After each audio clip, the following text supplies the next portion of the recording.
I'm a huge fan of the Steamworld series. Starting with Dig 1, I've enjoyed every Steamworld game.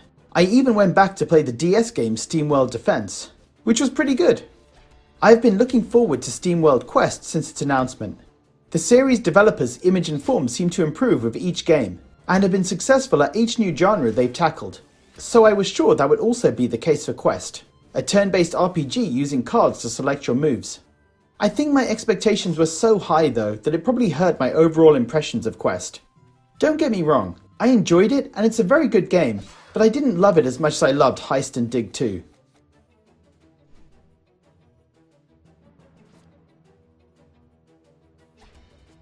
The story for Quest starts off with two friends, the wannabe hero Amelie and the alchemist Copernica. Amelie is desperate to follow in the footsteps of her hero Gilgamech and join the Guild of Heroes. And she finally gets the chance to prove her worth when the Dark Lord emerges and his troops kidnap the members of the guild. Amelie and Copernica are joined by their friend Galileo and two more adventurers along the way as they journey to stop the Dark Lord's evil plans and stop him from retrieving the legendary and powerful Necronomicon.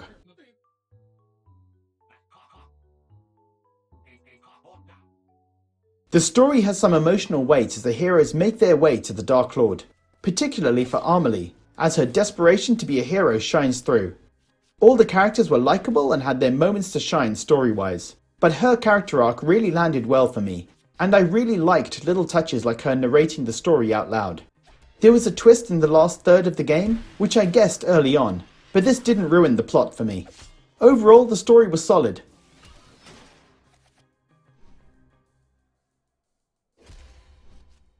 Quest is a turn-based card battler.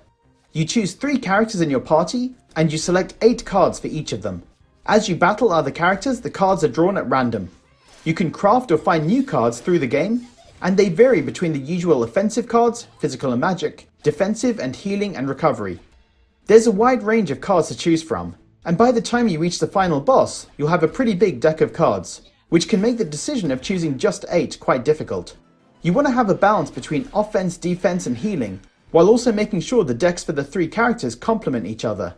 So for example, Amelie has a card that can increase fire damage to foes, and Copernica's deck can be loaded with fire spells. You go into battle and you can select 3 cards each turn, out of a random selection of the 24 cards for the team. If you choose 3 cards for the same character, then you get to execute a combo, which gives you an extra move. This varies depending on the weapon you buy from the shop. The extra move can vary between an extra attack or a defensive or healing buff. You can't just pick any card when you want though. Each card has a cog value. You need to pick cards that have no cogs on them, which then help you earn cogs that can be used to execute cards with a cog value. I said cog a lot there. So for example, Amelie's basic attack can earn you 1 cog, and when you have 1 cog on your gauge, you can execute a card with a 1 cog requirement.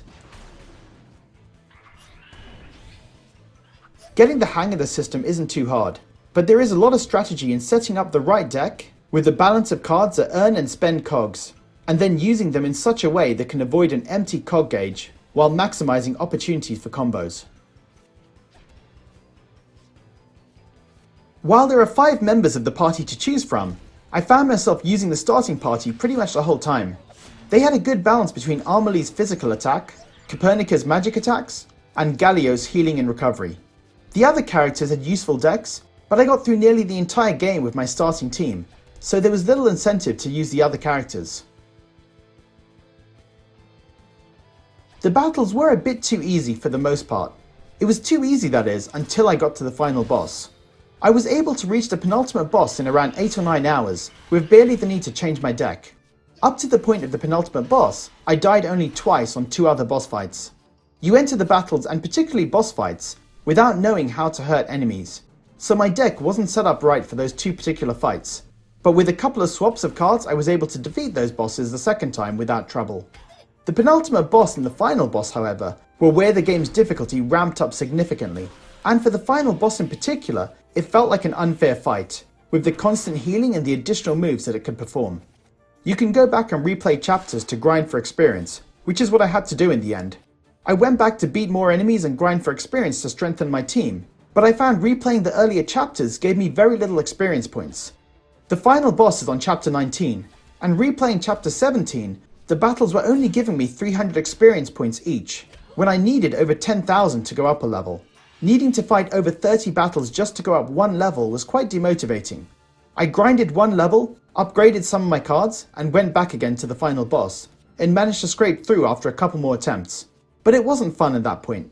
Like I said, it took me around 8 or 9 hours to get to the penultimate boss, and then another 7 hours of trying, failing and grinding before I eventually finished the game. I like games that challenge me, but having the boss launch 5 powerful attacks in a row while you're inflicted with despair that doesn't allow you to heal just felt unfair.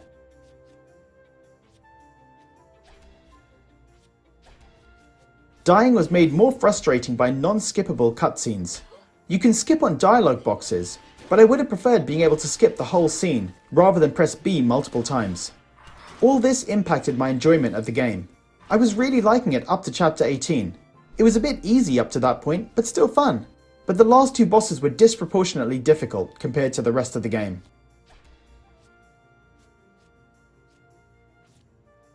Around halfway through the game, you unlock the Coliseum, where you can take on waves of enemies to earn gold and new items. It also adds some extra content to keep you playing after you finish the main story. I played the Coliseum after I finished the main game, which I realized afterwards was a mistake, because some of the items you earn through beating the Coliseum can really help you with the final boss.